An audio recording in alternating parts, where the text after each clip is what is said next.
Earlier, a TikTok video went viral. A guy used a diamond tester on his teacher's engagement ring, and when it showed fake, some teachers completely broke down and immediately called their husbands, furious. But what if I told you this? The diamond you're holding might soon be worth nothing. Because it isn't rare, it doesn't hold value, and it's not a natural symbol of love. Can you believe that? Today we're going to talk about how a single company turned an ordinary mineral into the world's most successful emotional commodity, and why this industry is now on the verge of collapse. Are diamonds really rare? Short answer, no. In the late 19th century, massive diamond deposits were discovered in South Africa. Supply exploded. Under normal market logic, what should have happened next? Prices should have crashed, but they didn't, because the De Beers entered the picture. How did De Beers control the world? De Beers was founded in 1888 by Cecil Rhodes. From the 1880s onward, the company aggressively bought diamond mining rights all over the world. By the mid-20th century, De Beers controlled around 80 to 90% of the global diamond supply, owning the entire chain: mining, cutting, and sales. They created the Central Selling Organization, later known as the Diamond Trading Company, DDC. The goal was simple: unified purchasing and stockpiling, then releasing diamonds in tightly controlled batches through periodic sites. These were secret sales held every few weeks, open only to a fixed group of about 70 to 80 elite buyers, known as site holders. De Beers decided who got to sell diamonds and who didn't. Buyers had no bargaining power. They had to accept pre-sorted boxes at fixed prices. Refuse once, and you were out. This system let De Beers precisely control how many rough diamonds enter the market and when. The core objective was only one thing: limit supply.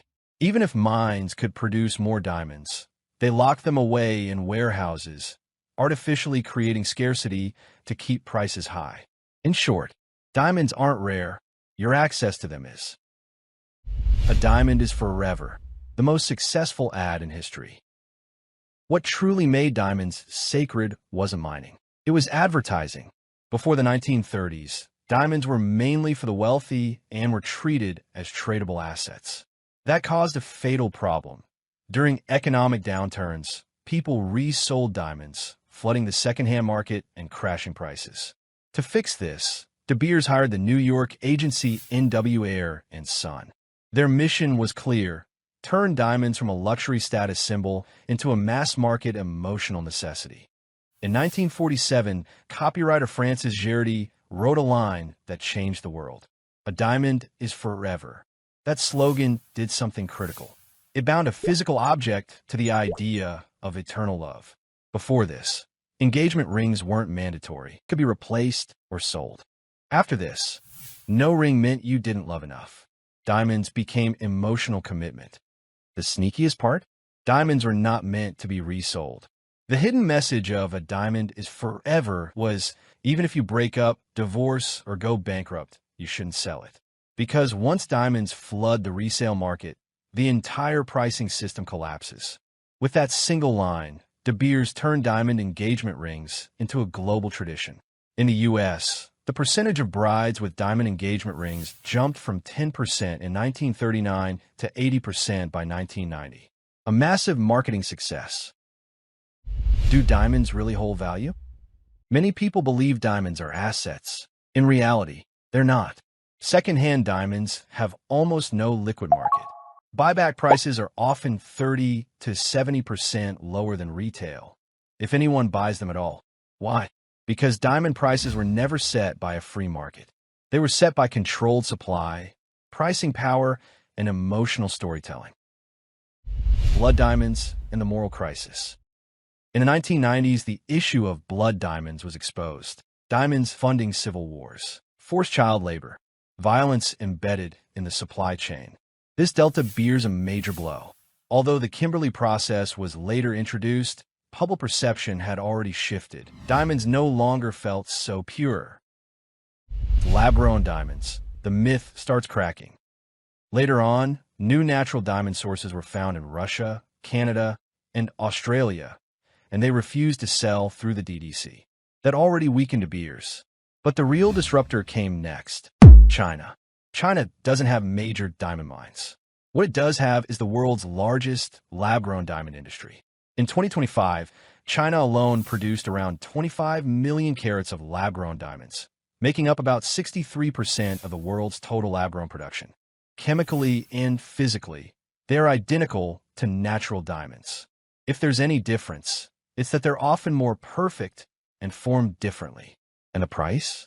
Only a fraction of natural diamonds. In China, a 1-carat lab-grown diamond now costs around $100. The irony? De Beers launched its own lab-grown brand, Lightbox. That was an admission. Diamond value doesn't come from nature, it comes from narrative. They tried to defend natural diamonds with new messaging.